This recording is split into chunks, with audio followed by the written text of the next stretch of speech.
कनिका मीत देवांश। करण के दिल में एक बड़ा सा जख्म था जो उसकी बहनों ने उसे दिया था। उसे वह कभी नहीं भूल सकता था जब तक वह इसका बदला ना ले ले। कनिका ने कहा, तुम्हें धोखा मिला, इसका मतलब यह है तुम अपने लोगों को भी दर्द दोगे। उन्होंने तो तुम्हें धोखा नहीं दिया, तुम्हारे हर फैसले के साथ खड़े हैं ना। जिसने भी तुम्हें धोखा दिया है, सजा का हकदार वो है, तुम नहीं। वो लोग नहीं जो तुम्हारे साथ खड़े हैं।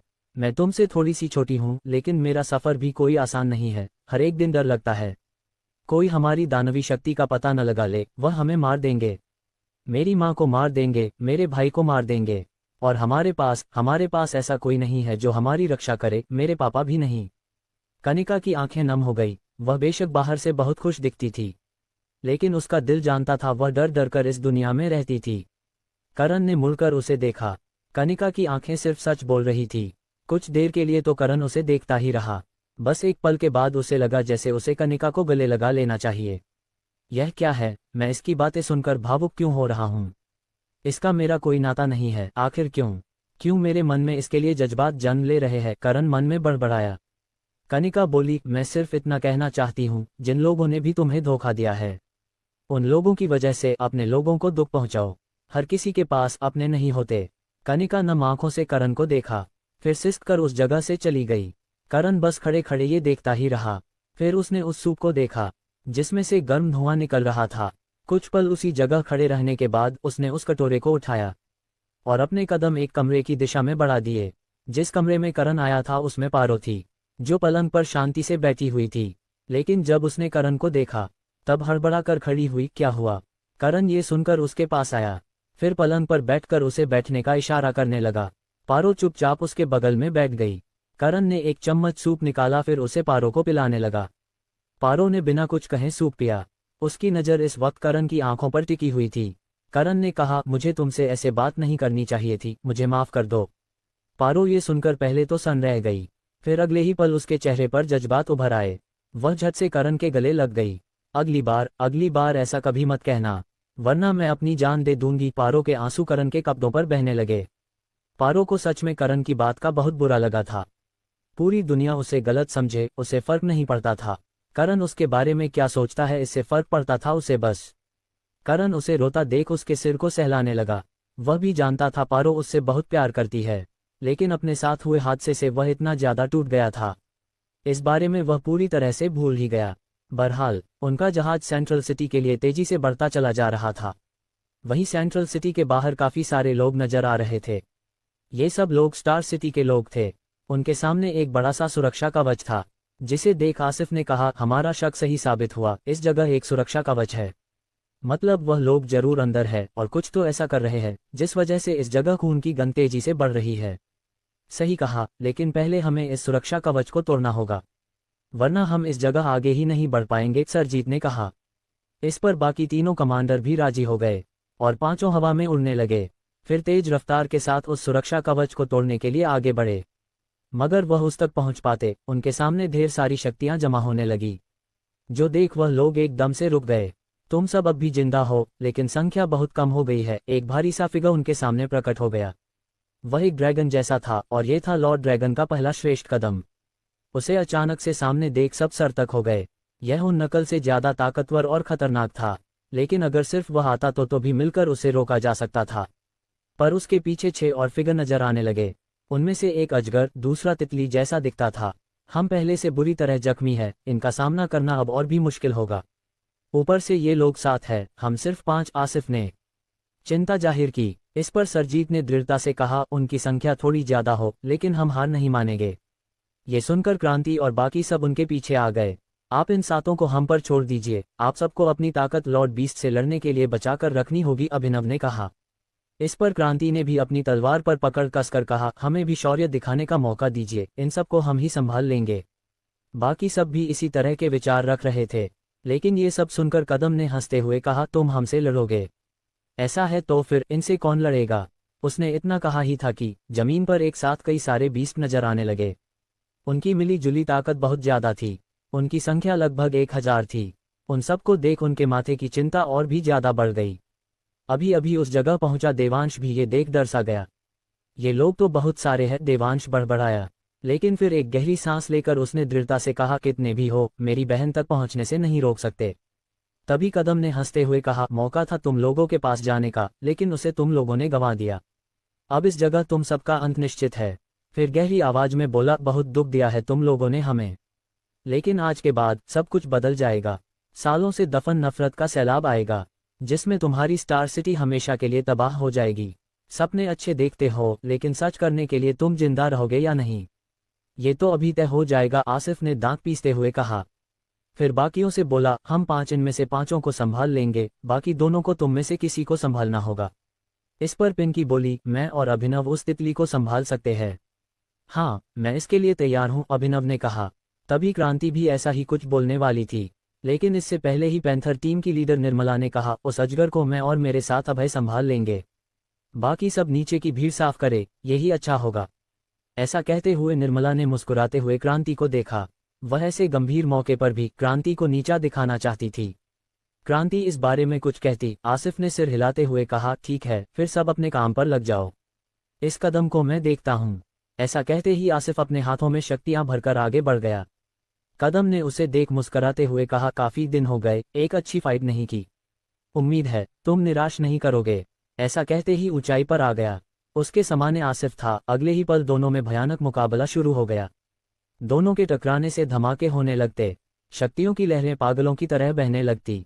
वहीं बाकी सब भी अपना मुकाबला शुरू कर चुके थे। क्रांति उन श्रेष्ठों से लड़ना चाहती थी, लेकिन उसे मौका नहीं मिला, जिस वजह से वह जमीन पर उतर आई। उसके साथ और भी लोग थे, जिन्होंने अपने हथियारों को कसके पकड़ लिया। ये सिर्फ एक लड़ाई नहीं, युद्ध है, जिसे हमें किसी भी हालत में जीतना ही होगा, क्रांति दहाड़ी। अगले ही पल दोनों गुट आपस में टकरा गए। क्रांति ने अपनी तलवार से उन सबको गाजर मूली की तरह काटना शुरू कर दिया। उसके हर वार 2 से ज्यादा जाने ले जाते। सिर्फ वही नहीं, अंशु, भोला और बाकी सब भी अपना पूरा योगदान दे रहे थे। क्रांति ने अब तक 50 से भी ज्यादा बीस्ट मार गिराए थे, लेकिन धीरे धीरे करके उसकी भी ताकत कम होती जा रही थी। वह और बाकी सब पहले से बहुत बुरी तरह से जख्मी थे। ये तो बस उनकी जिद थी, जिस वजह से वह लड़ रहे थे। तभी एक बीस्ट ने क्रांति के पेट पर पंजे से हमला कर दिया। क्रांति के पेट से खून निकल आया, लेकिन दर्द में करहाते हुए भी उसने उस बीस्ट का सिर धड़ से अलग कर दिया। पर तभी उसे एहसास हुआ कि उसके पीछे एक बीस्ट है। वह जब मुड़ी, तब एक बड़ा सा मुंह उसे लगभग निगल गया था। उसकी आंखें फटकर बाहर आ गई। क्रांति, अंशु और भोला चिल्लाए। वह उसकी मदद करना चाहते थे, मगर वह खुद बीस्ट से घिरे हुए थे। क्रांति को तो लगा कि वह अब मर गई, पर इससे पहले ही एक तलवार चली और उस बीस्ट का सिर कटकर नीचे गिर गया, जिसके पीछे नजर आया देवांश, जो गहरी गहरी सांस ले रहा था। उसने नजर उठाकर क्रांति को देखा, जो उसे ही देख रही थी। उसी वक्त क्रांति ने एक बीस्ट का दिल चीर दिया और सख्ती से बोली, तुम्हारी मदद की जरूरत नहीं है मुझे, अगली बार मैं भी रही हूं तो मदद करने मत आना। देवांश को काफी बुरा लगा। वह तो बस अपनी बहन को ढूंढने आया था, उस चक्कर में उसने क्रांति का दिल दुखा दिया। वह उसके लिए माफी भी मांगने को तैयार था, लेकिन यह माफ करे तो तब न।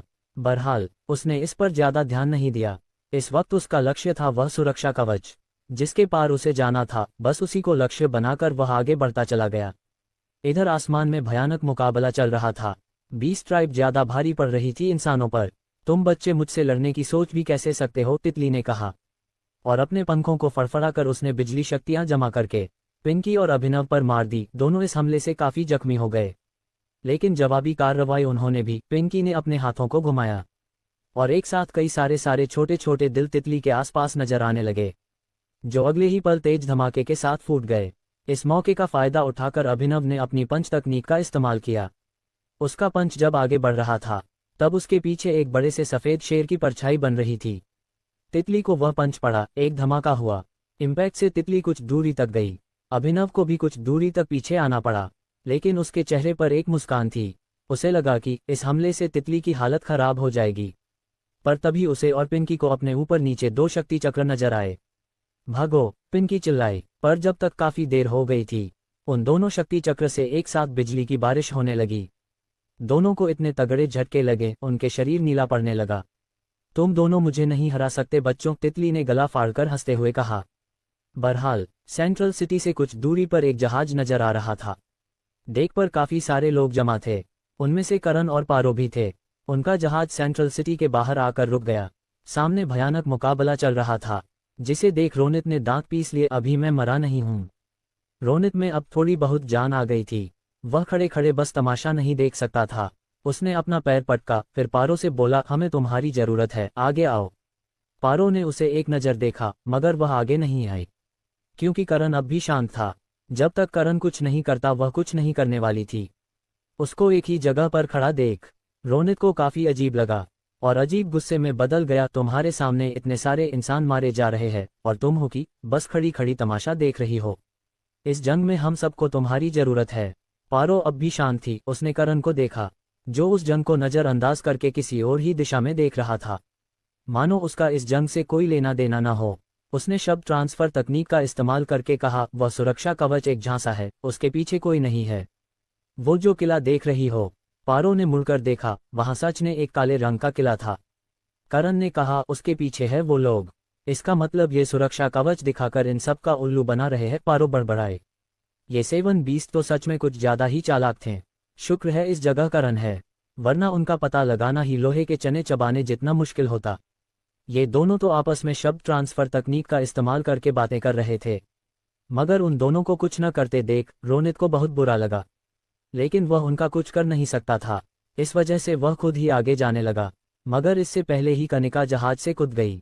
भाई भाई, कनिका ने अपने भाई को देख लिया था। नम आंखों के साथ वह दौड़ी चली गई अपने भाई के पास। नहीं, तुम उस जगह मत जाओ। रोनित उसे रोकने के लिए आगे बढ़ा, मगर उसका दर्द दोबारा से उभर गया। दर्द के मारे वह जहाज से नीचे गिरने लगा, लेकिन आम लोगों ने हड़बड़ाकर उसे बचाया। वहीं देवांश बहुत तेजी से आगे बढ़ता जा रहा था। बीस्ट को मारते मारते वह भी थक चुका था। शरीर पर काफी सारे जख्म आ गए थे उसके, पर उसकी दृढ़ नजर सिर्फ और सिर्फ सुरक्षा कवच पर थी। मैं तुम्हें बचा लूंगा मेरी बहन, ये वादा है मेरा तुमसे, देवांश बड़बड़ाया।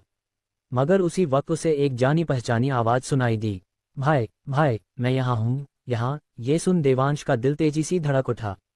उसने झट से घूमकर देखा, बाहर से एक लड़की उसी के पास दौड़ी चली आ रही थी। उसकी आंखों से खुशी के आंसू टप टप करके बह रहे थे, मगर अगले ही पल उसकी आंखें डर से बड़ी बड़ी हो गई, क्योंकि उसने देखा कि एक बड़ा बीस्ट अपनी कुल्हाड़ी से देवांश का सिर धड़ से अलग करने वाला है। भाई, कनिका। करण की लड़ाई खुद के दिल के साथ।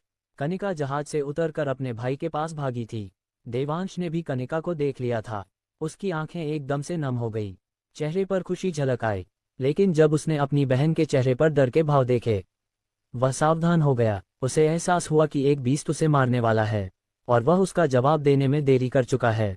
मगर तभी कच आवाज सुनाई दी, तलवार की चमक नजर आई। उस बीस्ट का शरीर 2 हिस्सों में फट गया। खून बारिश बनकर देवांश पर गिरा, जो देख उसने और कनिका ने राहत की सांस ली। उसी पल उसके बगल में क्रांति नजर आई। उसी ने उस बीस्ट को मारा था। अब हिसाब पूरा हुआ, क्रांति ने कहा। थोड़ी देर पहले देवांश ने उसकी जान बचाई थी, अब उसने उसकी जान बचाई। वह किसी का एहसान ज्यादा देर नहीं रखती थी, जब मौका मिलता उसे उतार देती थी। देवांश के होठों पर मुस्कान आ गई, मगर इस वक्त उसने सिर्फ सिर हिलाया, फिर अपनी बहन की तरफ दौड़ पड़ा। रास्ते में कई सारे बीस्ट आए, मगर उन सब का खेल खत्म करके वह अपनी बहन के नजदीक पहुंच रहा था। कनिका भी इसी तरह से उसके पास जा रही थी। क्रांति ने जब ये देखा तो खुद से बोली, यह इसकी बहन है क्या? यह इसके लिए इस जगह आया था? ऐसा कहते हुए भी क्रांति बीस्ट को मारती चली जा रही थी। लेकिन तभी उसकी नज़र एक जहाज पर पड़ी और उस पर खड़े 2 लोगों को देख उसकी आंखें फिर से गुस्से से उबल पड़ी। ये दोनों अब भी बस खड़े हैं, टीम में ना सही, मगर इंसानियत के नाते मदद करने का फर्ज भी नहीं है इनमें। क्रांति को अब करण और पारो दिल से बुरे लगने लगे थे। इस जगह इंसानियत हार रही है, उनके लोग बुरी तरह से मर रहे हैं, मगर वह दोनों अब भी शांत हैं, मानो इंसानों की कीमत कुछ न हो उनकी नज़रों में। बहरहाल करण और पारो उस किले को देखने के बाद देवांश और कनिका को देखने लगे, जो एक दूसरे की तरफ बढ़ते चले जा रहे थे। ये देखकर करण को अंदर ही अंदर जलन महसूस हो रही थी, जो कि स्वाभाविक था। इधर देवांश और कनिका सारी मुश्किलों को पार करके आखिरकार एक दूसरे के पास पहुंच ही गए। दोनों की आंखों में आंसू थे। अगले ही पल दोनों ने एक दूसरे को गले लगा लिया। तुम ठीक तो हो? देवांश ने रोते हुए पूछा। इस पर कनिका ने सिसक कर कहा, हाँ मैं ठीक हूँ, लेकिन तुम बहुत जख्मी हो, तुम्हें इलाज की जरूरत है। देवांश अलग हुआ, फिर उसके आंसुओं को साफ करते हुए बोला, मेरा सबसे बड़ा मलहम तुम हो, सारे दर्द फिजूल है तुम्हारे आगे। मेरी बहन के लिए मैं इससे भी ज्यादा दर्द सहन कर सकता हूँ। सिर्फ तुम नहीं, मैं भी। कनिका रोते रोते हंसी। दोनों एक दूसरे से मिलकर बेहद खुश थे। उन दोनों को ऐसा लगा मानो उन्हें सब कुछ मिल गया हो। करण ने ये देख अपना मुंह फेर लिया। फिर उन्हें नज़रअंदाज करके वह उस किले की तरफ जाने ही वाला था कि पारो ने गंभीर लहजे में कहा, ये दोनों बुरा फंस गए। ये सुनते ही करण ने नीचे देखा। भाई बहन दोनों इतना खो गए थे, उन्हें एहसास ही नहीं रहा कि उनके आसपास सैकड़ों बीस्ट जमा हो चुके हैं और सब उनकी तरफ ही उन्हें मारने के लिए बढ़ रहे हैं। लेकिन जैसे ही उनकी आवाज़ें तेज हुई, उन दोनों को भी एहसास हुआ कि वह लोग बुरा फंस गए हैं। उनके चारों तरफ खतरनाक बीस्ट थे, कुछ के हाथों में जानलेवा हथियार थे तो कुछ के पंजे ही उन्हें खत्म करने के लिए काफ़ी थे। मेरे पीछे ही रहना, देवांश ने गंभीर लहजे में कहा। इस पर कनिका ने दृढ़ता से कहा, तुमसे बड़ी हूं मैं, तुम्हारे साथ लड़कर लड़ूंगी। तुम सिर्फ 10 सेकंड पहले पैदा हुई थी, 10 सेकंड से कोई फर्क भी पड़ता समझी? देवांश चिढ़ गया। कनिका ने मुस्कुराते हुए कहा, फर्क तो पड़ता है, बड़ी हूं, इसे तुम्हें स्वीकार करना ही होगा। देवांश इस पर कुछ कहता, इससे पहले ही बीस्ट ने उन दोनों पर हमला कर दिया, जिस वजह से उसे उन सबसे लड़ना पड़ा। कनिका भी अपने भाई का साथ दे रही थी, किसी भी मायने में वह देवांश से कमतर नहीं थी, मगर उन सब बीस्ट की संख्या काफ़ी ज़्यादा थी। वह उन्हें जितना मारता उतना कम था। धीरे धीरे करके आखिरकार दोनों की ऊर्जा कम होने लगी। बीस्ट उन पर भारी पड़ने लगे, उनके शरीर पर एक के बाद एक जख्म पड़ने लगे, लेकिन अब भी वह दृढ़ता से खड़े होकर उन सबसे मुकाबला कर रहे थे। क्रांति ने जब ये देखा तो खुद से बोली, ये ज़्यादा देर और टिक नहीं पाएंगे, मुझे इनकी मदद करनी होगी। क्रांति उनकी मदद के लिए आगे बढ़ी, पर हालत तो उसकी भी कुछ खास अच्छी नहीं थी। ऊपर से उसके पास इतने सारे बीस्ट थे, जिस वजह से वह चाह कर भी उनकी मदद के लिए आगे बढ़ न सकी। दूर से देख रहा करण भी उन दोनों की हालत देख समझ चुका था, इस जगह ये दोनों मरने वाले हैं। उसने पारो को देखा जो थोड़ी सी चिंतित लग रही थी। ये देख उसे पत्थर मानव की बात याद आने लगी, जब उसने कहा था, तुम गलत का साथ दे रही हो, इस वजह से सही होकर भी तुम गलत हो। ये याद करते हुए करण ने बिना किसी भाव के कहा, तुम उनकी मदद करना चाहो तो कर सकती हो। पारो ने करण को देखा, फिर सामने देखकर बोली, जिस काम में तुम्हारा हाथ न हो, मैं उस काम को देखूंगी भी नहीं। पारो के कहने का साफ मतलब था, अगर करण उसकी मदद के लिए आगे जाएगा, तब वह मदद करने के लिए आगे बढ़ेगी। करण नहीं जाएगा, वह ऐसा सोचेगी भी नहीं। करण भी इस चीज से वाकिफ था, मगर वह उन दोनों की मदद के पक्ष में नहीं था। उसकी दुआ से कल के मरते आज मर जाए, उसका कौन सा कुछ बिगड़ने वाला था। वहीं बीस्ट उन दोनों पर बहुत ज्यादा हावी हो चुके थे। दोनों के कपड़े खून से भीग चुके थे, हालत हर पल मौत के करीब पहुंच रहे थे। दोनों का हाल बेहद ही बुरा था। सुनो, मेरी बात अच्छे से सुनो, मैं रास्ता बनाता हूं, तुम उस रास्ते से निकल कर भाग जाना। हम में से सिर्फ एक ही जिंदा बच सकता है, देवांश ने कहा। जब वह ऐसा कह रहा था, उस वक्त एक बीस्ट ने अपने पंजे से उसके चेहरे पर वार दिया। उसका चेहरा खून से लाल लाल हो गया, फिर भी उसने अपनी तलवार से उस बीस्ट का अंत कर दिया। कनिका ने दांत पीसते हुए कहा, मैं तुमसे बड़ी हूं, मैं रास्ता बनाती हूं, तुम दूर चले जाओ। जिद्दी मत बनो, हम दोनों मर जाएंगे यहाँ। देवांश गुस्सा हो गया। कनिका ने करहाते हुए भी मुस्कान दी, मरेंगे तो दोनों साथ में मरेंगे, मुझे अपने पापा की तरह बहादुर बनना है, मजबूत बनना है, और मैं उनकी जैसी ही हूँ। देवांश इस पर कुछ कहना चाहता था, मगर तभी एक बीस्ट ने पीछे से आकर उसके पैर पर कुल्हाड़ी से हमला कर दिया। आह! देवांश की चीख निकल पड़ी, वह एक घुटने पर आ गया था। उसी वक्त सामने से एक बीस्ट ने दांत दिखाते हुए अपने हाथ में पकड़े भाले को उसकी तरफ बहुत तेजी से बढ़ा दिया। अगले ही पल में देवांश का दिल चीर जाने वाला था। नहीं, क्रांति और बाकियों ने ये सब देखा। वह पूरी ताकत से मदद के लिए आगे आए, पर ज्यादा दूर तक जा नहीं पाए। जहाज पर खड़े सब ये देख गंभीर हो गए। करण को तो पहले से पता था ऐसा ही कुछ होने वाला है, इसीलिए उसे कुछ खास हैरानी नहीं हुई। वह भाला देवांश का अंत करने वाला था। ये खुद करण खड़े होकर अपनी आंखों से देख रहा था, मगर तभी एकदम से उसके चेहरे के भाव बदल गए, क्योंकि जैसे ही वह भाला देवांश को खत्म करने वाला था, कनिका भागकर अपने भाई के सामने पहुंच गई, और वह भाला उसके पेट को चीरकर बाहर आ गया। कनिका के मुंह से खून निकल आया। उसे हद से ज्यादा दर्द हुआ, पर उसकी आंखों में एक खुशी थी, अपने भाई को बचाने की खुशी, उस भाई को बचाने की खुशी जिसके साथ उसने अपना बचपन गुजारा था। दोनों में छोटे बड़े पर काफी बार लड़ाई हुई, लेकिन यही लड़ाई तो उनका प्यार थी, वही प्यार जो आज उन्हें इस मोड़ पर ले आया। दोनों का प्यार के दूसरे से कम नहीं था, सिर्फ कहने के लिए नहीं, वह सच में अपनी जान दे सकते थे एक दूसरे के लिए। नहीं, देवांश चिल्लाया। अगले ही पल उसके शरीर से दो तरफ की ऊर्जा पागलों की तरह बहने लगी।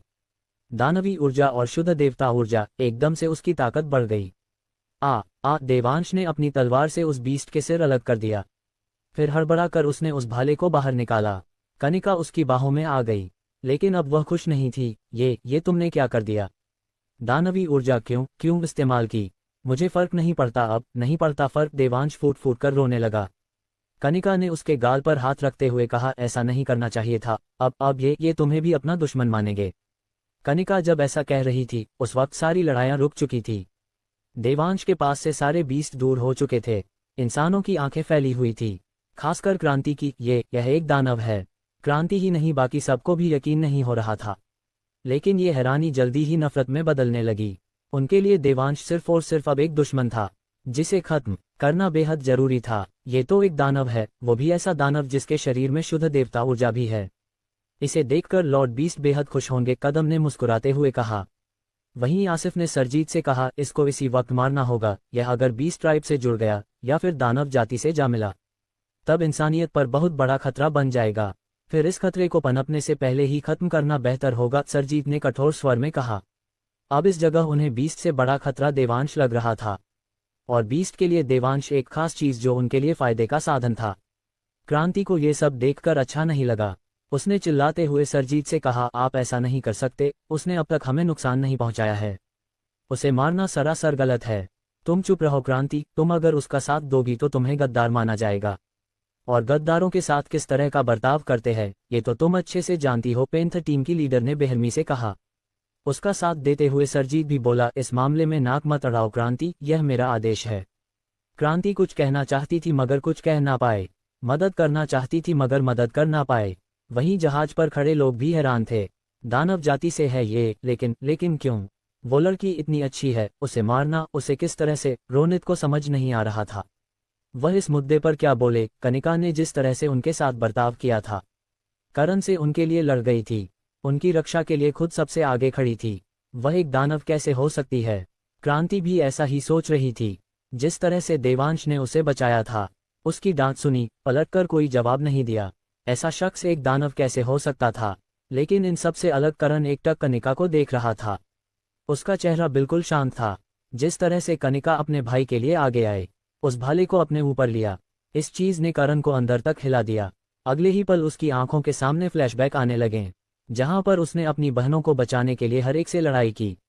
सामने इंसान आया या दानव, देवता हो या बीस्ट, वह सबसे टकरा गया। कुछ समय के लिए अपनी करिश्मा को भूल गया, मगर जब उसने एक बड़े युद्ध के बाद अपनी बहनों को जिंदा किया, तब उन दोनों ने उसकी पीठ में तलवार भोंक दी, उसे जान से मार दिया, उसके चंद्रा को उससे छीन लिया, पारो और प्रियांशी को लगभग मार डाला, बीस्ट सुरसा को जान से मार दिया। इससे भी जरूरी, उन दोनों ने भाई बहन के पवित्र रिश्ते को बदनाम कर दिया, उस भरोसे को तोड़ दिया जिसके लिए ये रिश्ता बनाया गया था। उसके प्यार का मजाक बनाया गया। करण सूर्यवंशी, मूर्ख सूर्यवंशी, उन दोनों की आवाज करण के कानों को चीर रही थी। और एक तरफ ये दोनों थे, दोनों का प्यार सच्चा, भाई बहन के रिश्ते को समझने वाले। देवांश जैसा भाई जो पूरी दुनिया का दुश्मन बन गया बस अपनी बहन के लिए। कनिका जैसी बहन जो अपने भाई के लिए जान पर खेल गई। करण की सांसें ये देखकर भारी होने लगी। करण के दिल में बह रही नकारात्मक ऊर्जा फड़फड़ाने लगी। उसका शक्तियों का भंवर धीमे होने लगा। पारो ने ये सब गौर किया, जिस वजह से उसे करण की फिक्र होने लगी। क्या हुआ तुम्हें? तुम ठीक नहीं लग रहे हो, पारो ने कहा। ये सुन करण ने सिर झटका, फिर गहरी गहरी सांस लेकर पारो को देखा, और अगले ही पल उसे कनिका की बातें याद आने लगी। तुम उन लोगों के लिए, अपने लोगों को क्यों दुख क्यों पहुंचा रहे हो? ये सुनाई देते ही करण को सील वाला किस्सा याद आने लगा, जब पारो उस सील को इसलिए नहीं तोड़ पाई क्योंकि वह करण के साथ थी। तुम्हारी तबीयत खराब लग रही है, क्या हो रहा है तुम्हें? पारो की आंखें नम हो गई। करण खड़े खड़े कांपने लगा था। उसके दिल में देव बर्फ महारानी का दिल था, जो उसकी सोच को अपने अंदर समाने की कोशिश कर रहा था। कुछ नहीं हुआ मुझे, कुछ नहीं हुआ। करण कुछ कदम पीछे हट गया। उसने अपनी नजरें देवांश और कनिका से फेर ली। उसी पल करण को एक जोरदार झटका लगा, और उसने खुद को एक अलग ही जगह पर पाया। चारों तरफ सिर्फ काला अंधेरा, सिर्फ और सिर्फ काला अंधेरा। यह मैं कहाँ आ गया? करण बड़बड़ाया। तभी उसने ध्यान दिया कि उसका शरीर जमीन में धंस रहा है। कोई ताकत उसे अपने अंदर खींचने की कोशिश कर रही है। करण ने ये देख उस जगह से भागने की कोशिश की, लेकिन तभी उस खाली जगह से दो बड़े बड़े काले रंग में हाथ निकले, जिसने उसे पकड़कर जमीन के अंदर ले जाना शुरू कर दिया। छोड़ो मुझे, कौन हो तुम? करण पूरी ताकत से दूर जाने की कोशिश कर रहा था, मगर तभी उसे जमीन के अंदर दो चेहरे नजर आने लगे। करण सूर्यवंशी, मूर्ख सूर्यवंशी, तुम तो पहले भी मूर्ख थे और आज भी मूर्ख हो। हमसे बदला नहीं लोगे तुम, उसके लिए तुम्हें इस जगह आना होगा। नकारात्मक देवता की आवाज। करण एक ऐसी जगह पर आ गया था जहां सिर्फ अंधेरा था और जमीन उसे निगलने की कोशिश में थी। जब उसने उससे दूर जाने की कोशिश की, तो दो काले हाथों ने उसे पकड़ लिया, जिसके बाद उसे अपनी बहन दीपिका की आवाज़ सुनाई देने लगी। जिस जगह से वह हाथ निकले थे उस जगह उसे अपनी दोनों बहनों के चेहरे नजर आने लगे, जो उसे अपने पास बुला रही थीं। क्या हुआ मूर्ख सूर्यवंशी, बदला नहीं लोगे? अपनी बहन के पास आओ, मैं तुम्हें लोरी सुनाकर गहरी नींद सुला दूंगी, दीपिका ने कहा। फिर खिलखिलाकर हंसने लगी। ये सब देख और सुन करण की आंखें लाल होने लगी। तुम दोनों में मेरे साथ अच्छा नहीं किया, मैं तुम्हें कभी माफ नहीं करूंगा, कभी नहीं, करण दहाड़ा और तेजी से उनके पास जाने लगा। लेकिन एकदम से उसे कुछ देर पहले घटा मंजर याद आया, जहां कनिका ने अपने भाई देवांश के लिए खुद को मौत के मुंह में डाल दिया। ये याद आते ही करण अचानक से रुक गया। जो देख खुशबू ने मुस्कराते हुए कहा, क्या हुआ करण, तुम रुक क्यों गए? क्या तुम डर गए हो? अपनी बहन को दर्द नहीं देना चाहते? मैं तुम्हें, करण दांत पीसने लगा। मगर तभी उसे दूसरी तरफ से किसी की आवाज़ सुनाई दी। उसने मुड़कर देखा, वहां उसे वह नज़ारा दिख रहा था जब सुंदर वन जंगल में प्रतियोगिता होने वाली थी, जिससे पहले सुनंदा उसके सामने थी और उसने बड़ी प्यार से करण को एक लॉकेट दिया। मगर करण ने उसे हाथ भी नहीं लगाया और उसे धमकी देकर चला गया। सुनंदा टूट टूट कर रोने लगी। वह लॉकेट अपने भाई के लिए लाई थी। उसके सगे भाई ने तो उसके साथ धोखा किया, लेकिन करण ने भी उसके साथ कुछ अच्छा सलूक नहीं किया था। क्या देख रहे मूर्ख सूर्यवंशी, ज्यादा देर रुके तो हम चले जाएंगे। फिर अपना बदला किससे लोगे तुम? खुशबू ने कहा। ये सुनते ही करण ने खुशबू को देखा, मगर इस वक्त उसका चेहरा बदल चुका था। उसकी सांसें भारी हो चुकी थी। तभी उसे राजवीर की आवाज़ सुनाई दी, उसे बचा लो, उसे वो लोग मार देंगे। भाई बोलती है मुझे, उसे बचा लो लीडर। ये सुन करण ने मुड़कर देखा, सामने राजवीर उसके पैर पकड़कर भीख मांग रहा था। उसके आंसू करण में जूतों पर टप टप करके गिर रहे थे। करण का गला सूखने लगा। तभी उसे दूसरी तरफ से भी आवाज़ सुनाई दी, आप तो बहुत अच्छे हो, मैं आपको भैया बुला सकती हूँ न? करण ने दूसरी तरफ नजरें की। उस जगह वह छोटी सी बच्ची थी, जो अपने खेत को बचाने के लिए करण से विनती कर रही थी। मगर करण ने उसे उठाकर दूर फेंक दिया। उसका सिर फूट गया और वह रोते रोते बेहोश हो गई। ये देखते ही करण के कदम पीछे की तरफ हो गए। उसका दिल बेचैन होने लगा। उसी वक्त उसे प्रियांशी नजर आने लगी, जो सुनंदा को बचाने के लिए जाने वाली थी। मगर करण की वजह से उसके कदम थम गए। उसकी आंखें नम थी और वह बस करण को देख रही थी। तभी उसके पीछे वैद्य मास्टर नजर आने लगे, जो करण के सामने रो रो कर अपनी पत्नी का इलाज मांग रहे थे। उनकी सारी उम्मीदें सिर्फ करण से थी, मगर करण ने उन्हें भाव तक नहीं दिया। उसी पल उसे पारो दिखी, जो उस सील को तोड़ने की कोशिश कर रही थी, लेकिन वह सील उससे नहीं टूटी। उसके पास खड़े पत्थर मानव ने कहा, तुम शायद गलत न हो, लेकिन गलत का साथ दे रही हो, इसीलिए गलत हो। ये सब सुनकर और देखकर करण को चक्कर आने लगे ही थे कि उसके सामने एक और मंजर नजर आने लगा, जब रेतीले दानवों ने ढेर सारे लोगों को उसकी नजरों के सामने मार दिया। उसके पास से एक लड़की गुजरी, उसने करण को हाथ भी दिया, लेकिन करण ने उसे नहीं बचाया। उसकी नजरों के सामने रेतीले दानव ने उसे निगल लिया, जिसके पास उसे क्रांति नजर आई, जो रो रो कर कह रही थी, क्या गलती थी मेरी, क्या गलती थी। ये सब देख करण को बहुत ज्यादा अजीब और घबराहट सी हो रही थी। तभी जमीन के अंदर से दीपिका की आवाज़ सुनाई दी, क्या हुआ करण, तुम हमें भूल गए क्या?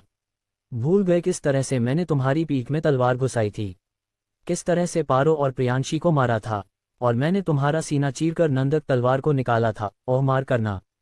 तुम तो उसे चंद्रा कहते थे न? खुशबू ने हंसते हुए कहा। ये सुनते ही करण का गुस्सा फिर से बढ़ने लगा। उसे वह नाजरा याद आने लगा, जब उसे धोखा दिया गया था, उसे मारा गया था, जिसकी सजा पारो और प्रियांशी को मिली, बीस्ट सुरसा को मिली, सिर्फ और सिर्फ इन दोनों की वजह से। मैं तुम दोनों को जान से मार दूंगा, करण चिल्लाया। लेकिन इससे पहले ही उसकी आंखों के सामने नजारा बदल गया। उसे देवांश और कनिका नजर आने लगी। देवांश मरने ही वाला था, मगर उसकी बहन ने उसकी मौत अपने ऊपर ले ली। क्यों? ये सब क्यों हो रहा है मेरे साथ? क्या साबित होना चाहता है इससे? करण चिल्लाया। लेकिन उसे पारो, प्रियांशी और बाकी सबके नज़ारे एक साथ दिखने लगे। उनका दर्द, उनके आंसू, उनके आश, उनका प्यार, सब उसकी आंखों के सामने आ गया। करण की आंखें भीग आई जब वह देखता कि पारो और प्रियांशी, जो उसके हर फैसले का खुशी खुशी साथ देती थी, आज उनकी आंखों में नमी थी। वह बेशक उसके साथ थी, इसकी वजह सिर्फ उनका प्यार था, मगर वह अब उससे खुश नहीं थी। दिल पर पत्थर रखकर वह हर बार उसके साथ खड़ी रही। राजवीर, जिसका बचपन से कोई नहीं था, उसके प्यार ने भी पैसों के साथ उसे धोखा दिया। उसे सुनंदा जैसी बहन मिली, मगर अजगर वंश कबीले के लोग उसे ले गए। राजवीर रोता रहा, करण से भीख मांगता रहा। सुनंदा, जिसके पिता को अजगर राजा कबीले ने गुलाम बनाया, हजारों लोगों के सामने उन्हें मारा। सुनंदा एक बेबस बेटी होके बस देखती रही। वह बस करण से कुछ सीख कर अपने भाई और पिता को आज़ाद करवाना चाहती थी, पर उसके भाई ने उसे धोखा दिया, और करण पहले से यह जानता था मगर उसने कुछ भी नहीं किया। जबकि सुनंदा उसे अपना भाई मानने लगी थी। वह किसान की बेटी और बहुत से लोग जिनकी करण मदद कर सकता था, लेकिन सिर्फ एक रिश्ते की वजह से उसने उनकी मदद नहीं की। भाई बहन के रिश्ते की वजह से उसे इस रिश्ते से नफरत हो गई। पर आज वही रिश्ता उसकी नज़रों के सामने था, कनिका और देवांश के रूप में। उन्होंने इस रिश्ते को जिंदा रखा, उसे सच्चे दिल से निभाया। उनके लिए ये रिश्ता उनका सबसे अनमोल खजाना था। करण ये सब देख सोच ही रहा था कि उसे आसमान की तरफ से एक आवाज सुनाई दी, तुमने जिस रिश्ते को गलत समझा वह रिश्ता कभी गलत था ही नहीं। उसे निभाने वाले गलत थे। भाई बहन का रिश्ता दुनिया का सबसे पवित्र रिश्ता होता है। इनमें लड़ाई होती है, बहस होती है, मगर यह सब ही इस रिश्ते को जोड़े रखता है। नकारात्मक देवता, करण बड़बड़ाया। यह आवाज दरअसल नकारात्मक देवता की थी, और वह जो कह रहे थे उसे सुनकर करण को अपनी गलती का एहसास होने लगा। नकारात्मक देवता ने कहा, एक तरफा मोहब्बत प्रेमिका से हो, जन्म देने वाला माँ बाप से हो, सगी बहनों से हो या अपने अजीज दोस्त से हो, हमेशा दुख देती है। उन दोनों ने तुम्हें धोखा दिया, प्यार का झूठा नाटक किया, पर तुमने उन्हें प्यार की। प्यार पत्थर में भी फूल को जन्म दे सकता है। ये सुनने में और सुनाने में अच्छा लगता है, हकीकत इससे कोसों दूर होती है। करण सब समझ रहा था उसे क्या समझाया जा रहा था, लेकिन उसे एक बात समझ नहीं आई, और उसने पूछा, ये चीज़ आप पहले भी मुझे समझा सकते थे। उस वक्त तुम समझने के लिए तैयार नहीं थे। तुम्हारे दिल में फैली नकारात्मक ऊर्जा पर तुम्हारा काबू नहीं था। ज्ञान उसी को दिया जाता है जो उसे ग्रहण करना चाहता हो। जिसके दिमाग में सिर्फ नफरत और बदला हो, उसके लिए हर ज्ञान सिर्फ और सिर्फ वक्त बर्बाद करने का जरिया है, नकारात्मक देवता ने कहा। दरअसल वह कभी भी करण को बुरा बनाना ही नहीं चाहते थे, बस वह उसे अंदर से मजबूत करना चाहते थे। इसी वजह से युद्ध देवता विक्रमादित्य ने बीच में नहीं आए। बाकी देवता डरे हुए थे, पर वह शांत थे। नकारात्मक देवता ने आगे कहा, इस अंधेरे से तुम्हें अकेले ही निकलना होगा। अगर आज इससे जीत गए तो सब तुम्हारे साथ होंगे, और अगर हार गए तो साथ होकर भी कोई तुम्हारा अपना नहीं होगा। नकारात्मक देवता की आवाज उस जगह से गायब हो गई। करण बस इन शब्दों को सुनकर समझ गया, ये लड़ाई खुद से। मैं अपने लोगों को मेरी वजह से तकलीफ नहीं पहुंचने दूंगा। समझी, तुम दोनों को कभी सफल नहीं होने दूंगा। अच्छा, फिर तो हमें तुम्हारे साथ जबरदस्ती करनी पड़ेगी, दीपिका ने मुस्कुराते हुए कहा। और अगले ही पल उस जगह से एक साथ कई सारे हाथ निकल आए, जिन्होंने आकर करण को पकड़ लिया। उसे वह उस अंधेरे में खींचने की कोशिश कर रहे थे, जिससे करण दोबारा कभी लौट कर वापस नहीं आ पाता। एक बार हार गया तुमसे, क्योंकि मुझे तुम पर भरोसा था, लेकिन अब नहीं। अपने दुश्मनों से हारना करण सूर्यवंशी ने कभी सिखा नहीं, करण ने कहा, और अपनी पूरी ताकत से ऊपर की तरफ जाने लगा। जो देख दीपिका और खुशबू का चेहरा गायब हो गया, और उस जगह नजर आया एक नकारात्मक ऊर्जा से बना भंवर, जिसके अंदर धड़क रहा था एक दिल। दरअसल खुशबू और दीपिका का भ्रम फैलाने वाला ये दिल ही था, जो करण को चेतना को हमेशा के लिए नकारात्मक ऊर्जा से भर देना चाहता था। उसे एक जीता जागता दरिंदा बना देना चाहता था। लेकिन करण भी कमजोर नहीं था। सैकड़ों हाथों ने उसे आके खींचना शुरू रखा, मगर वह भी पूरी ताकत के साथ उनसे दूर हट रहा था। पर उसी वक्त और भी कई सारे हाथ आए, जिन्होंने के पूरे शरीर को अपने अंदर समा लिया, करण के मुंह को दबोच लिया। दूसरी तरफ देवांश अपनी बहन को लेकर जमीन पर लेट गया। कनिका के पेट से खून बहता चला जा रहा था। देवांश ने रोते हुए उसके पेट पर अपने कपड़ों को फाड़कर बांध दिया, ताकि खून रुक सके। उसके पास कोई भी ऐसी दवाई नहीं थी जो उस जख्म को जल्दी से भर दे। देवांश ने सबको देखकर चिल्लाते हुए कहा, कोई डॉक्टर है? हिला है, मेरी बहन को बचा लो, मैं हाथ जोड़ता हूँ। देवांश ने आश भरी नजरों से सबको देखा। उसके हाथ जुड़े हुए थे। इस वक्त बीस्ट हो या इंसान कोई भी उसकी बहन को बचा लेता तो वह जीवन भर उस नौकर बन जाता। अंशु को ये देखा नहीं गया, उसकी आंखें नम हो गई। वह दौड़कर उसकी मदद के लिए भागी, मगर उसके सामने आसिफ नजर आया। एक कदम भी आगे रखा तो तुम्हारे पूरे परिवार को गद्दार घोषित कर दिया जाएगा, आसिफ ने उसे चेतावनी दी। जो सुन क्रांति ने दांत पीसते हुए आगे आके कहा, वो एक हिला है, उसका फर्ज है उसका इलाज करना। आप इतने पत्थर दिल कैसे हो सकते हैं? शांत रहो क्रांति। सरजीत ने उसे आंखें दिखाए, मानो कह रहा हो कि एक और शब्द तुम्हें सजा दे सकता है। भोला और अंशु ने क्रांति को पीछे खींच लिया। सरजीत ने आसिफ को देखा और आसिफ उड़कर देवांश के पास जाने लगा। उसके हाथ में तलवार थी, इसी से वह देवांश का सिर कलम कर देने वाला था। भाई जाओ यहाँ से, वह तुम्हें मारने आ रहा है, कनिका ने रोते हुए कहा। देवांश ने अपने दांत पीस लिए, ये सच में मरना चाहता है? ऐसा कह वह खड़ा हुआ, जमीन पर पड़ी तलवार को उठाकर नफरत से आसिफ को घूरने लगा। आसिफ उससे कुछ दूरी पर आके रुका, फिर गहरी आवाज में बोला, अपने आप को मेरे हवाले कर दो, वादा करता हूँ दर्द का एहसास भी नहीं होने दूंगा। अगर मेरी बहन को तुम बचा लो, उसे यहाँ से जिंदा जाने दो, तो मैं तुम्हारी बात मानने के लिए तैयार हूँ, देवांश ने कहा। इस पर आसिफ ने अपने कदम बढ़ाते हुए कहा, तुम्हारे बाद उसको मारना जरूरी है, मैं हताश हूँ जो तुम्हारी इच्छा पूरी न कर सका। ऐसा कहते ही आसिफ ने तलवार से देवांश पर हमला कर दिया। जवाब में देवांश ने अपनी तलवार से उसके वार को रोका, लेकिन आसिफ बहुत ज्यादा ताकतवर था, उससे ऊपर से देवांश बहुत जख्मी। पर अपने हमले को रुकते देख आसिफ की आंखें थोड़ी सी चौड़ी हो गई। यह मुझसे इतने कम स्तर पर है, फिर भी इसने मेरे पूरी ताकत से किए गए वार को रोक लिया। आगे जाकर तो यह और भी ताकतवर बन जाएगा। नहीं, इंसानियत को बचाने के लिए इसे मरना ही होगा। आसिफ ने अपने दूसरे हाथ में शक्तियों को जमा किया। देवांश ने ये देख लिया था, मगर वह कुछ करता इससे पहले ही उसके सीने पर मुक्का पड़ा। उसके सीने की कई सारी हड्डियां एक साथ चटक गई। इम्पैक्ट से वह लुढ़कता हुआ दूर जा गिरा। उसके मुंह से खून की उल्टियां होने लगी। उसकी आंखें दर्द से बाहर आ गई। भाई, कनिका सिसक सिसक कर रोने लगी। वह रेंगते हुए अपने भाई के पास जा रही थी, पर दर्द इतना था कि बेचारी रो पड़ती। आसिफ ने देवांश की तरफ जाते हुए कहा, बात मानकर मौत स्वीकार करते तो दर्द कम होता तुम्हें। लेकिन वह आगे और बढ़ता इससे पहले ही उसने देखा, ड्रैगन कदम अचानक से देवांश के पास पहुंच गया। उसने उसके बालों से उसे उठाया। तुम तो सच में बहुत ज्यादा ताकतवर हो, अब तक तो तुम्हें मर जाना चाहिए था, ड्रैगन कदम ने मुस्कुराते हुए कहा। फिर आसिफ से बोला, तुम इसे नहीं मार सकते, इसे लॉर्ड ड्रैगन को देना है। हाँ, इसकी शक्तियों को सोखने के बाद तुम्हें दे दूंगा, तब मार देना अगर जिंदा बचे तो। आसिफ का चेहरा गुस्से से भर उठा, लेकिन तभी उसने देखा कि कनिका रेंगते हुए आगे बढ़ रही है। ये देख उसने उसकी पीठ पर पैर रखकर रोक दिया। आह, कनिका को बेतहाशा दर्द हुआ।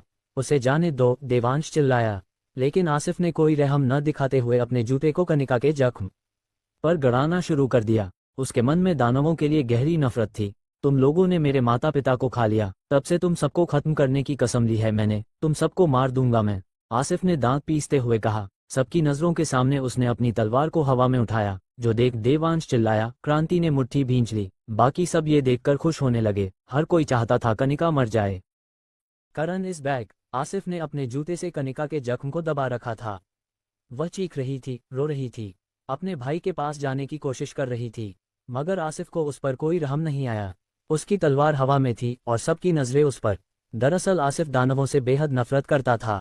वह एक छोटे से गांव में रहा करता था, जहां उसका भला पूरा परिवार था।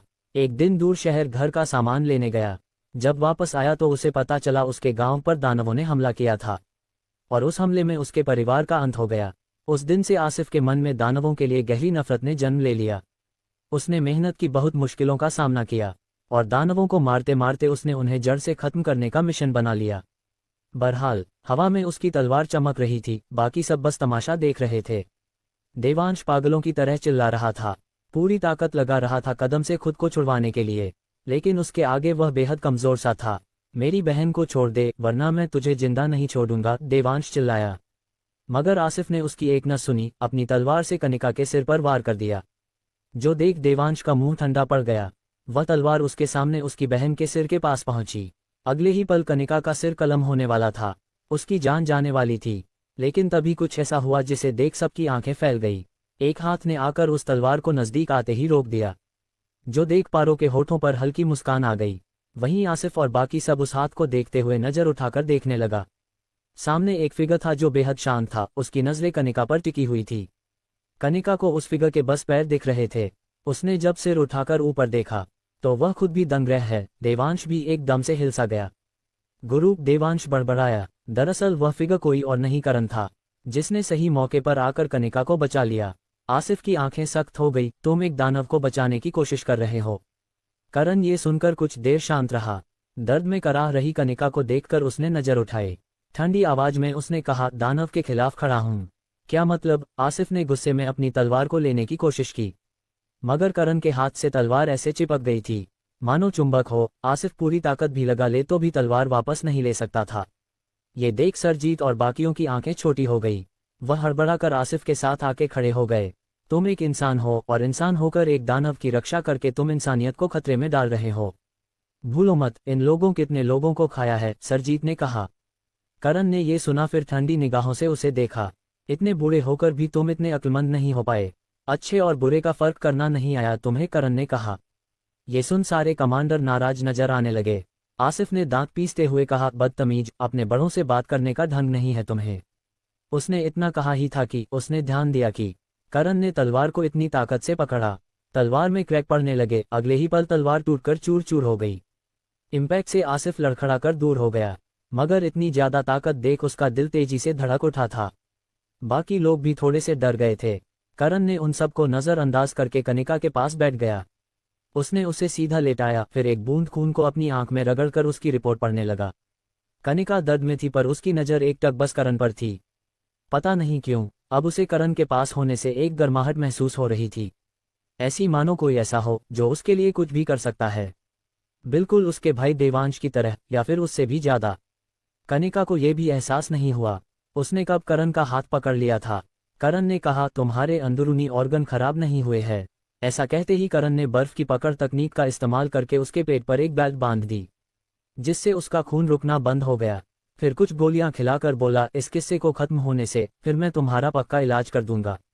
तुम डॉक्टर हो? कनिका ने नम आंखों से पूछा। इस पर करण ने सिर हिलाया, फिर उसे गोद में उठाकर उसने पारो को देखा। पारो के चेहरे पर अलग ही खुशी थी। वह झट से करण के पास पहुंच गई। उसने कनिका को अपनी गोदी में ले लिया। करण पारो के चेहरे पर आई चमक को देख अंदर ही अंदर बेहद खुश हो गया। बहुत समय बाद उसने पारो को दिल से खुश देखा था। उसी दौरान सरजीत ने दांत पीसते हुए कहा, बहुत हो गया तुम्हारा, इन दानवों को इस जगह से हम जिंदा नहीं जाने देंगे। आसिफ ने भी साथ देते हुए कहा, बेशक इसके लिए मुझे कुर्बान क्यों न होना पड़े, इन दानवों ने मेरे परिवार को खत्म किया था, इन्हें यहाँ से जिंदा मैं नहीं जाने दे सकता है। ऐसा कहते ही उसने और बाकियों ने अपने शरीर से शक्तियां निकालना शुरू कर दिया। करण ने उनकी बातों को सुना, फिर आसिफ से बोला, तुम्हारे परिवार को दानवों ने खा लिया, बस इस वजह से तुम पूरी दानव जाति से नफरत करने लगे हो। तुम्हें ये बस इतनी सी बात लगती है, जब खुद पर ऐसा कुछ होता तो मालूम चलता, आसिफ ने दांत पीसते हुए कहा। करण ये सुनकर आह भरने लगा। उसने बड़े शांति भरे लहजे में कहा, मुझे भी बहुत से दानव मारना चाहते हैं, पहले मेरी भी तुम्हारी जैसी ही सोच थी, जब तक मेरी जिंदगी में वो दानव लड़की नहीं आई। करण इस जगह का मंडिका का जिक्र कर रहा था।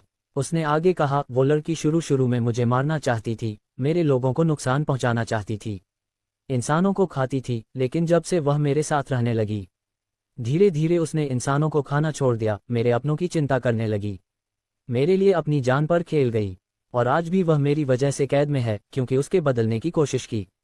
सब ये बड़े ध्यान से सुन रहे थे। देवांश और कनिका को अब समझ आ रहा था क्यों करण को उनके दानव होने से कोई दिक्कत नहीं हुई। करण ने कहा, वह आज कैद में है, मगर मैं जल्द उसे रिहा करवाऊंगा, और अगर इसके लिए मेरे खिलाफ दानव जाति आए, इंसान आए, देवता आए, उन सबको मार दूंगा। बकवास बकवास, दानव कभी नहीं बदल सकते, आसिफ ने चिल्लाते हुए कहा। लेकिन करण ने इस पर कहा, अगर तुम जैसे लोग अपने दिल में नफरत लेकर उन्हें दूसरे नजरिए से नहीं देखोगे तो वो किस तरह से बदलेंगे? वो इंसानों को खाते हैं, इस बात को तुम किस तरह से बदल सकते हो? आसिफ ने कहा। जवाब में करण ने कहा, इंसान में खाने के लिए क्या है? मांस, हड्डियां, खून या उसका दिमाग, ये सब एक जानवर में भी होते हैं। तुम सब उन जानवरों को खाते हो। अगर दानव तुम्हारे लिए दानव है, फिर तुम भी जानवरों के लिए दानव से कम तो नहीं। पर देवांश जमीन पर गिर पड़ा। कदम ने उसे छोड़ दिया था और वह बड़ी बड़ी आंखों से करण को देखने लगा। बाकी बीस्ट भी करण को बड़ी ध्यान से देख रहे थे और इंसानों का मुंह बंद हो गया था। उन्हें समझ नहीं आ रहा था इस बात को वह किस तरह से प्रतिकार करे। जो तर्क करण ने फेंक कर मारा था, उसका जवाब उनमें से किसी के पास नहीं था। ड्रैगन कदम बड़े बड़े कदमों से करण के पास आया। कुछ पल उसे देखने के बाद उसने कहा, आज तक हमारे बारे में ऐसा सोचने वाला कोई इंसान नहीं था, मगर आज तुमने वह बात कही जिस बात को कहने की हिम्मत कोई नहीं करता। शीत तितली भी सिर हिलाते हुए बोला, इन लोगों ने मेरे अंडों को चुराया और उन्हें महंगे रेस्तरों में बेच दिया, जहां पर अमीर लोग आकर उन्हें खा रहे हैं। उन्होंने हमारे साथ भी ऐसा ही किया। बाकी बीस्ट भी एक एक करके ऐसा कहने लगे, और जब उन्होंने ऐसा कहा तब क्रांति ने भी झट से आकर आगे बोला, जानवरों को मारने के लिए इंसानों के अलग अलग गुट है। हर दिन सैकड़ों जानवर सिर्फ हमारे स्वाद के लिए मौत के घाट उतर जाते हैं। इस तरह से हम भी दानव ही हुए। कमांडर आसिफ, अगर मारना ही तो सबसे पहले हमको मारो, फिर खुद को। तुम सब गलत हो, वो जानवर है, हम उन्हें खा सकते हैं, इसमें कोई दिक्कत नहीं है। आसिफ पागलों की तरह चिल्लाने लगा। करण ये सुनकर उसके पास आया। जानवरों और दानवों की प्रकृति है मांस खाने की, हम इंसान हैं, हमारी प्रकृति सबको ज्ञान देना, ज्ञान देने से लोग बदलते हैं, तरक्की करते हैं। मैं यह नहीं कह रहा तुम मांस खाना छोड़ दो, मैं बस इतना कहना चाहता हूँ। अगर जानवर तुम्हारे लिए खाना है तो तुम भी किसी के लिए खाना हो। तुम इस बात से पूरी दानव जाति से नफरत नहीं कर सकते कि कुछ दानवों ने तुम्हारे परिवार को खा लिया। तुम ये क्या बकवास कर रहे हो, तुम पागल हो क्या? आसिफ चिल्लाने लगा। उसके दिल में इतनी ज्यादा नफरत भरी हुई थी, उसे सही और बुरे में कोई अंतर नजर ही नहीं आ रहा था। मगर तभी करण ने उसके कंधे पर हाथ रखा, फिर उसकी आंखों में आंखें डालकर बोला, मैं चाहूं तो एक पल में तुम्हें मारकर अपने खौफ से सबको अपनी बात मनवा लूं, लेकिन मैं तुम्हें समझता हूं। जिस तरह से तुम उन दानवों की वजह से इन दोनों से नफरत कर रहे हो, इसी तरह से मैं भी कुछ लोगों की वजह से भाई बहन के रिश्ते को बुरा समझने लगा था। मगर बहुत मुश्किलों के बाद इस दलदल से बाहर निकला हूं और तुम्हें भी इससे निकलना होगा, वरना सिर्फ तुम्हें ही नहीं तुम्हारे अपनों को भी तुम्हारी वजह से तकलीफ होगी। करण ने मुड़कर पारो को देखा जो मुस्कुराते हुए उसे ही देख रही थी। बहुत दिनों बाद वह करण का वो रूप देख रही थी जो लड़ाई को आखिरी रास्ता समझता था, और यही तो असली करण था। आसिफ ये सब सुनकर कुछ पल करण को देखता रहा। अगले ही पल उसकी आंखों से आंसू बहने लगे। वह घुटनों पर बैठकर फूट फूट कर रोने लगा। आज पहली बार आसिफ की आंखों से आंसू बहे जब से इसके परिवार का अंत हुआ था। तब से वह उस दर्द को अपने दिल में दबाकर घूम रहा था, लेकिन आज वह दर्द आखिरकार बाहर आ ही गया। सरजीत ने कहा। वहीं बाकी लोगों को भी करण की बातों का मतलब समझ आने लगा था। उनके मन में जो नफरत थी वो काफी हद तक अभी के लिए कम हो गई थी। कनिका ने अपने आंसू साफ करते हुए कहा, मैं जानती थी तुम अच्छे हो। देवांश भी नम आंखों से करण को देख रहा था, और अब उसे पारो की बात का असली मतलब समझ आ रहा था। करण से सिर्फ सीख सकते हैं, जीत नहीं सकते, और वो उससे जीतने के लिए लड़ा, इसीलिए उसमें कोई बदलाव नहीं आया। अगर वह सीखने के लिए लड़ता तो शायद उसमें कुछ बदलाव नजर आता। करण को भी सब में आया बदलाव देख काफी अच्छा लग रहा था। उसके शक्तियों के नाम में बैठी लाइट देवता के चेहरे पर मुस्कान आ गई। अब वक्त आ गया है, उन्होंने कहा। इधर करण ये सब देखकर खुश हो ही रहा था कि उसी दौरान उस जगह के आसमान के रंग बदलने लगा। चारों तरफ से अंधेरा सा छाने लगा, पर अगले ही पल उस आसमान में एक बड़ा सा शक्तियों का भंवर नजर आने लगा, जिसमें से लाल रंग की चमक पूरे इलाके में फैल रही थी। जिसके केंद्र में एक बड़ी सी सील नजर आने लगी। उस सील में बड़े ही भयानक से चेहरे नजर आ रहे थे। उनके अंदर से खून के रेशे उस काले किले के पीछे जा रहे थे। ये सब क्या है? सरजीत हैरान नजर आने लगा। इस पर कदम ने कहा, 7 लॉर्ड 20 लाख लोगों की बलि देकर उस खजाने पर लगी सील को तोड़ने की कोशिश कर रहे हैं। 20 लाख लोग? ये सुन के सबकी आंखें फटकर बाहर आ गई। कदम ने करण से कहा, हम अब अपने लॉर्ड का आदेश मान रहे थे, क्योंकि वो हमारे बारे में सोचते थे, मगर आप सिर्फ ना इंसानों के लिए बल्कि हमारे और दानवों के लिए भी सोचते हैं। इसीलिए मैंने फैसला किया है, मैं आपका साथ दूंगा। इस पर तितली और बाकी लोग 20 भी आगे आकर करण का साथ देने के लिए मान गए। उन्हें तो उसमें अपना लीडर नजर आ रहा था।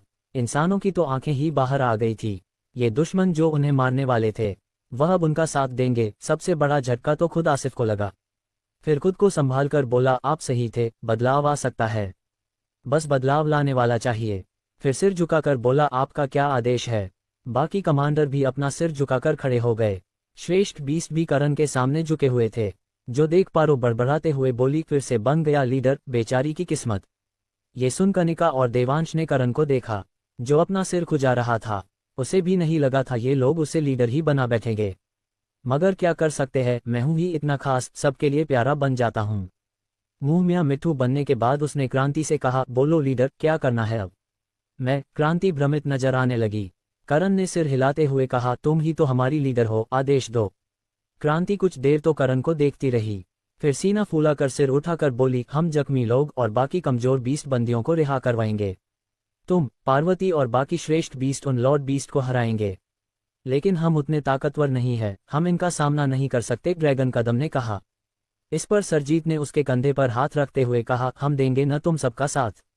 इस पर आसिफ ने भी कहा, हमारे लोगों के लिए तुम अपने लॉर्ड के खिलाफ कर सकते हो, तो हम भी तुम्हारा साथ आखिरी वक्त तक देंगे, फिर तुम्हें जिंदा रहना होगा, कदम ने हंसते हुए कहा। जो सुन आसिफ और बाकियों के होठों पर भी मुस्कान आ गई। करण ने देवांश से कहा, अपनी बहन के साथ जितना सीख सकते हो सीख लेना, दोबारा ऐसा मौका नहीं मिलेगा। पारो ने कनिका को देवांश की गोदी में छोड़ दिया। अपना ख्याल रखना, कनिका ने कहा। देवांश ने भी कहा, अब तो अपनी असली ताकत दिखाओगे ना? सामने वाला काबिल हुआ तो क्यों नहीं? करण ने अंगड़ाई ली, फिर चेहरे पर सख्त भाव के साथ तैयार हो गया। करण की फौज सबके उड़े होश। काले किले के दूसरी तरफ 7 ताकतवर फिगर बैठे हुए थे। उन सब की आंखें बंद थी। ये सातों असल में 7 बीस्ट थे। उनके बीच में एक मंच रखा हुआ था जिसके ऊपर एक पत्थर तैर रहा था। उसके अंदर से बेहद ही ताकतवर शक्ति निकल रही थी। शायद कोई खजाना उसके अंदर था। उस मंच से कई कई सारी छोटी छोटी जंजीरें निकली हुई थी। वह जंजीरें कम धागे सी ज्यादा लग रही थी, जो अलग अलग दिशा में जाकर गोल गोल पिंजरों से जुड़ी हुई थी। पिंजरा इतना बड़ा था, एक पिंजरे 50,000 लोग बंदी थे। वो पिंजरे उन सब की शक्तियों को निचोड़कर उस मंच में भेज रहा था। ऊपर से देखते तो ऐसा लगता मानो उस जगह 20 विशालकाय जहाज हो। नज़ारा बेहद ही खतरनाक था। उन सब लोगों के शरीर सूखते चले जा रहे थे। उस पिंजरे में 2 साल तक के बच्चे थे। उनकी हालत सबसे खराब थी। 7 बिस्ट अब भी अपने काम में लगे हुए थे, मगर तभी उन्हें कुछ एहसास हुआ, जिस वजह से उन सातों की एक साथ आंखें खुल गई। इन सातों के नाम थे लॉर्ड अजगर, लॉर्ड ड्रैगन, लॉर्ड तितली, लॉर्ड भेड़िया, Lord Tiger, Lord Gorilla, Lord Shark. सातों इस वक्त एक दिशा में देखने लगे। उस दिशा से कई सारे लोग किले को तोड़कर आगे बढ़े चले आ रहे थे। सबसे आगे था करण और उसके पीछे इंसानों और बीस्ट की विशालकाय सेना। उन्हें एक साथ देख लॉर्ड बीस्ट की आंखें छोटी हो गई। वहीं करण और बाकी सबने सामने का नजारा देखा। तब स्टार सिटी के लोग हक्के बक्के वे रह गए। उन्होंने आज से पहले एक साथ इतने सारे लोग कभी नहीं देखे थे, और यहाँ इतने सारे लोगों को बलि के लिए इस्तेमाल कर रहे हैं। सच में ये 7 बीस्ट तो सच में बेहद ही बेरहम है। आसिफ ने दांत पीसते हुए कहा, इन सातों ने अपनी हद पार कर दी है। आसिफ ही नहीं, बाकी इंसानों को भी बेहद गुस्सा आ रहा था। मगर उनको जिंदा देख लॉर्ड ड्रैगन ने अपने पहले श्रेष्ठ कदम को देखा। फिर भारी आवाज में बोला, ये लोग अब तक जिंदा क्यों हैं कदम? और तुम इनके साथ क्या कर रहे हो? इस पर कदम सीधा करण को देखने लगा। फिर अपने लॉर्ड से बोला, हम सब अब इनकी तरफ है लॉर्ड ड्रैगन। अब तक हमको लगता आया था इंसान सिर्फ हमें मारना चाहते हैं, हमारा इस्तेमाल करना चाहते हैं, पर आज सब कुछ बदल गया है। गुरु से मिलने के बाद पता चला, सिर्फ कुछ लोगों की वजह से हम हर किसी को गुनाहगार नहीं मान सकते। क्या? लॉर्ड ड्रैगन और बाकी लॉर्ड की आंखें एक दूसरे को देखने लगी, जिसके बाद लॉर्ड ड्रैगन ने दांत पीसते हुए कहा, बेवकूफ, ये सब इनकी चाल है हम सबको अलग थलग करने की। भूलो मत, इनकी वजह से हम इस जगह रहते हैं। इनकी वजह से 20 ट्राइब दिन पर दिन खत्म होती चली जा रही है। ये लोग हमें मारकर अपने हथियार बनाते हैं, हमारा मांस खाते हैं, हमारे शरीरों को लटका कर बाजार में बेचते हैं। हम इनसे ताकतवर न बन जाए, इस वजह से इन्होंने हमें शहरों में नहीं आने दिया। इतना सब सहन करने के बावजूद तुम अपनी ट्राइब से दगाबाजी करोगे। सिर्फ लॉर्ड ड्रैगन ही नहीं, बाकी लॉर्ड भी बेहद गुस्से में थे। अगर वह इस वक्त अपनी जगह से उठ सकते तो इसी वक्त अपने श्रेष्ठों का धड़ काट कर फेंक देते, लेकिन उनकी बातों का प्रभाव बाकी बीस्ट पर भी होने लगा, जो देख करण सिर हिलाते हुए कुछ कदम आगे आया। बहुत चतुर समझते हो खुद को, इनको बहलाने की कोशिश मत करो। अगर इंसानों ने तुम्हारे साथ गलत किया है, फिर तुमने भी कौन सा उनके पास मंदिर बनवाए है? सब लॉर्ड करण को घूरने लगे। करण ने कहा, 20 लाख लोगों को मारकर एक खजाना हासिल करना चाहते हो, ये तुम्हारी नफरत जायज है, मगर अपने हजारों बीस्ट अपने शहरों में छोड़ दिए, किस लिए? मरने के लिए, ताकि उनको मारते हुए हम सबका वक्त जाया हो और तुम अपने काम को अंजाम दे सको। फिर हाथ हिलाते हुए बोला, इंसानों ने तो गलत क्या ही, मगर उनके लीडर होते हुए तुम लोगों ने अपने ही लोगों को सूली पर चढ़ा दिया। आज की रात लगभग 1 लाख से ज्यादा बीस्ट मारे गए हैं, सिर्फ और सिर्फ तुम्हारी वजह से। वो मरे नहीं, अपनी ट्राइब के साथ कुर्बान हुए हैं। उनका नाम सुनहरे अक्षरों में लिखा जाएगा, लॉर्ड गोरिल्ला ने कहा। जो सुन करण उसे ऐसे देखने लगा मानो किसी बेवकूफ को देख रहा हो। कुर्बान हुए हैं? किसके लिए? तुम सातों के लिए। उनको मारा है तुमने, और अब भी इन सबको मरवाना चाहते हो। तुम भड़का रहे हो उन्हें। उन सब ने अपने उज्जवल भविष्य के लिए अपनी बलिदान दिया है, लॉर्ड गोरिल्ला बोला। करण ने सिर हिलाते हुए कहा, बस करो, उज्जवल भविष्य। कल सुबह के देखने के लिए तुमने इन्हें छोड़ा नहीं, अपना उज्जवल भविष्य किया तुम्हारी आंखों से देखेंगे तुम। लॉर्ड गोरिल्ला गुस्सा हो गया, मगर लॉर्ड ड्रैगन ने उसे रोका। फिर करण से बोला, तुमसे बहस करके कोई मतलब नहीं।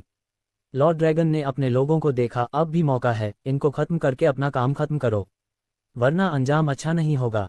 श्रेष्ठ कदम और बाकी सब एक दूसरे को देखने लगे, लेकिन फिर दिल पक्का करके कदम ने कहा, हम आपके खिलाफ है इस वक्त, आपको इसी वक्त अपनी जिद छोड़नी होगी। अगर आज ये सब लोग मर गए तो इंसान जाति शायद ही नियमों का पालन करे, हम सब मारे जाएंगे। ये वक्त है एक साथ आने का। बेवकूफ, लॉर्ड टाइगर गुर्राया। फिर लॉर्ड ड्रैगन से बोला, इन सब को खत्म करना ही होगा। तुम सब अपना काम जारी रखो, ये रिचुअल पूरा होना चाहिए। उसके बाद स्टार सिटी पर हमारा कब्जा होगा। मैं भी लड़ूंगा। वो लड़का मुझे न बहुत सुंदर लग रहा है, उसे कैदी बनाकर। ओहो, मैं भी न। भावनाओं में बह ही जाता हूँ। लॉर्ड अजगर खीखी करके हंसने लगा। लॉर्ड ड्रैगन और बाकी लॉर्ड ने इस पर सिर हिलाया। इन्हें जान से मार देना, लॉर्ड शार्क ने कहा। जो सुन दोनों लॉर्ड अपनी जगह से खड़े हुए। अगले ही पल उनके शरीर से ताकतवर आभा पागलों की तरह बहन लगी। लॉर्ड टाइगर का शरीर आग से जल रहा था और लॉर्ड अजगर का शरीर जहर शक्तियां पागलों की तरह फेंक रहा था। दोनों सच में बहुत ज्यादा ताकतवर थे। यह इतने ज्यादा ताकतवर है, आसिफ का चेहरा सफेद पड़ गया। उसे तो लगा था यह उससे थोड़े ज्यादा ताकतवर होंगे, मगर ये तो हद से ज्यादा ही ताकतवर निकले। करण ने ये देख सिर हिलाते हुए कहा, योजना में थोड़ा बदलाव है, अब तुम सब सिर्फ उन बंदी बने लोगों को छुड़वाओ। इनको हम देख लेंगे, लेकिन वो साथ है, तुम कैसे सामना करोगे? क्रांति ने चिंता जाहिर की। जो सुन करण ने उसे देखा, फिर उनकी तरफ बढ़ते हुए उसने कहा, किसने कहा हम सिर्फ दो है? ऐसा कहते ही करण ने कलाई घुमाई और आसमान में एक साथ कई सारे ताकतवर फिगर नजर आने लगे, जिनमें से एक की हंसी भरी आवाज सुनाई दी, मैं मकारा बीस्ट हूँ, कच्चा खा जाऊंगा, हड्डियां भी नहीं छोड़ूंगा। यह आवाज दरअसल मकारा बीस्ट की थी, जिसको देख उन सब की तो हालत ही पतली हो गई। पर इतना कम था कि उसके साथ एक और बीस्ट नजर आया, सात मुंह वाला करण का ड्रैगन, जिसके शरीर से बिजली निकल रही थी। ये देखकर तो आसिफ और बाकियों के छक्के छूट गए, मगर तभी उन्होंने देखा करण के दोनों तरफ दो फिगर नजर आए। उनमें से एक डायमंड पेड़ था और दूसरी तरफ एक बड़ा सा पुतला, वो विषदूतों का सेनापति था। उन दोनों की ताकत देखकर देवांश की आंखें बाहर आ गई। उसी पल उसे एक और बड़ा सा फिगर नजर आया। वो एक अजगर था जिसकी आंखों से आग की लपटें निकल रही थी। वह इंसानी रूप लेकर करण के सामने आके झुक गया। बताए मास्टर, क्या आदेश है? अजगर राजा ने कहा, और देखने वालों की आंखें बाहर आ गई। 20 ट्राइब के लोग आह भर के अपने फैसले पर खुशी बनाने लगे। अच्छा हुआ हमने गुरु की बात मान ली और आखिरी वक्त तक उस बात से नहीं हिले, वरना हमारा तो खेल खत्म था आज, कदम ने कहा। श्रेष्ठ तितली भी बोली, आज पहली बार मुझे तुम्हारे फैसले पर खुशी हुई है, तुमने इस हैवान से हमको बचा जो लिया। सब 20 सच में बहुत ज्यादा खुश थे और इंसानों की आंखों में चमक और हैरानी दोनों थी। अब समझ आया ये 20 ट्राइब से नफरत क्यों नहीं करता। यह एक 20 टैमा है और बहुत ही उम्दा किस्म का। इस ताकत के साथ तो हमारी स्टार सिटी की रैंक बढ़ जाएगी, सरजीत ने कहा। फिर क्रांति को बोला, इसे अपनी टीम से बाहर मत जाने देना, ये स्टार सिटी का भविष्य है, शायद अगला स्टार लॉर्ड बन जाए। इसे अपने साथ जोड़े रखना, बेशक इसके लिए तुम्हें उससे शादी ही क्यों न करनी पड़े।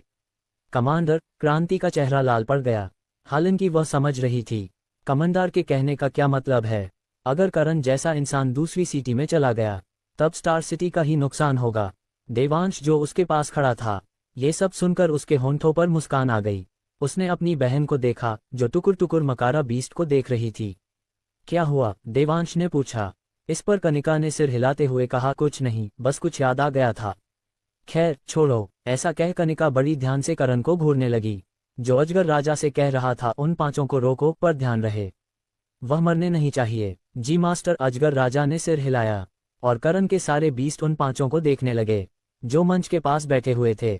उन्होंने पहले तो अपनी आंखें बंद कर रखी थी, लेकिन अब जब उन्होंने इतने ताकतवर बीस्ट देखे, तो उनके माथे पर शिकन आ गई। ये साला तो अपने साथ फौज लेकर आया है, लॉर्ड शार्क बोला। इस पर सब लॉर्ड सिर हिलाने लगे। फिर लॉर्ड ड्रैगन ने लॉर्ड शार्क से कहा, इनमें से 2 को तुम देख लो और बाकी 4 को संभाल लो। जीत न मिले चलेगा, लेकिन जितना हो सके उतना समय खर्च करवाओ उनका। ठीक है, लॉर्ड शार्क ने कहा। लॉर्ड ड्रैगन के बाद सबसे ताकतवर लॉर्ड शार्क ही था। जल्दी वह चारों भी लॉर्ड अजगर और लॉर्ड टाइगर के पास आके खड़े हो गए। उन सब ने एक साथ दहाड़ लगाई, जमीन कांप उठी। दूसरी तरफ से करण के बीस्ट भी दहाड़े, मगर एक को देखकर करण ने सिर पीट लिया। मकारा बीस्ट इंसानों और बाकी बीस्ट को देखकर लार टपका रहा था। मैं मकारा बीस्ट हूँ, कच्चा खा जाऊंगा, हड्डियां भी नहीं छोड़ूंगा। मकारा बीस्ट के दांत देख उनकी पतलून ढीली होने लगी। मकारा बीस्ट सच में बहुत ज्यादा डरवाना दिखता था। तुमको चबा चबा कर खाऊंगा, बहुत दिन हो गए इतने सारे लोगों को खाए हुए। मैं मकारा बीस्ट हूँ, कच्चा खा जाऊंगा, हड्डियां भी नहीं छोड़ूंगा। कदम हकलाते हुए बोला, भाईजान, हम आपकी साइड है, तो आओ मेरे पेट के अंदर। मकारा बीस्ट उन्हें खाने के लिए उड़ा। उन सब की जान हलक में आ गई, पर तभी करण ने चिल्लाते हुए कहा, गधे के बच्चे, उधर नहीं, उस तितली से लड़ जाकर। है भगवान, ये बेवकूफ कब सुधरेगा? कौन गधे का बच्चा? तू गधे का बच्चा। मुझे भूख लगी है और यह स्वादिष्ट है, मैं मकारा में। पूरी दुनिया जानती है तुम कौन हो। उस तितली को देख, कितनी लजीज है, उसके होंठ कितने रसीले हैं, कमर मक्खन जैसे है, रसमलाई है पूरी, उसे खा लो जाओ, करण ने चिल्लाते हुए कहा। जो सुन तितली लगभग गिर ही पड़ी। बाकी सब भी अपना सिर खुजाकर कभी करण को देखते कभी मकारा बीस्ट को। उन्हें तो लगा कि मकारा बीस्ट करण को डांट देगा, पर मकारा बीस्ट ने तो तितली को बड़ी गंदी नजरों से देखकर बोला, इस बार तूने सही कहा, ये तो सच में बहुत ही लजीज है। तितली का चेहरा शर्म से लाल हो गया। लॉर्ड अजगर ने मुस्कराते हुए कहा, ये तुम्हें मारेगा या तुम्हारी? अपनी बकवास बंद रखो समझे। लॉर्ड तितली ने दांत पीस लिए। उसे बड़ा गुस्सा आ रहा था, उसके शरीर की नुमाइश की जा रही थी। किस लिए? उसे खाने के लिए। बड़े ही बेगैरत, बेहया, बदतमीज लोग थे। बहरहाल करण ने कहा, मारना नहीं है इन्हें, इस बात का ख्याल रखना, बाद में इन्हें खा सकते हो। ठीक है, सब ने कहा। इस पर लॉर्ड अजगर हवा में आ गया।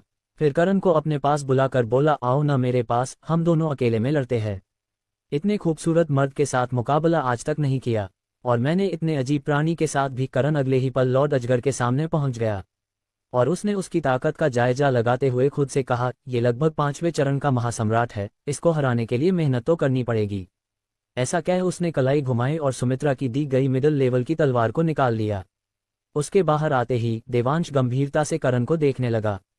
अब गुरु तलवार का इस्तेमाल करेंगे, पहली बार मैं उन्हें तलवार इस्तेमाल करते हुए देखूंगा, देवांश ने आंखों में चमक के साथ कहा। ये सुन सरजीत बोला, गुरु के हाथ में जो तलवार है वो हमारी तलवारों से बहुत ज्यादा मजबूत है। ऐसा लगता है जैसे किसी बड़े लोहार ने उसे बनाया हो। स्टार लॉर्ड के पास ही ऐसी तलवार है। ये सुन तो देवांश और भी ज्यादा उत्साहित हो गया, मगर कनिका अब बीजे करण को देख रही थी। वहीं पारो सीधा लॉर्ड ड्रैगन के पास जा रही थी। उसकी नजरों में वही सबसे ताकतवर था, पर वह ज्यादा आगे जा पाती। लॉर्ड शार्क उसके सामने आ गया। उसने बेहरमी के साथ कहा, तुम हमारी योजना को असफल नहीं कर सकती लड़की। जैसे ही यह रिचुअल पूरा होगा, स्टार सिटी का नाश होगा और कोई भी इसे बदल नहीं सकता।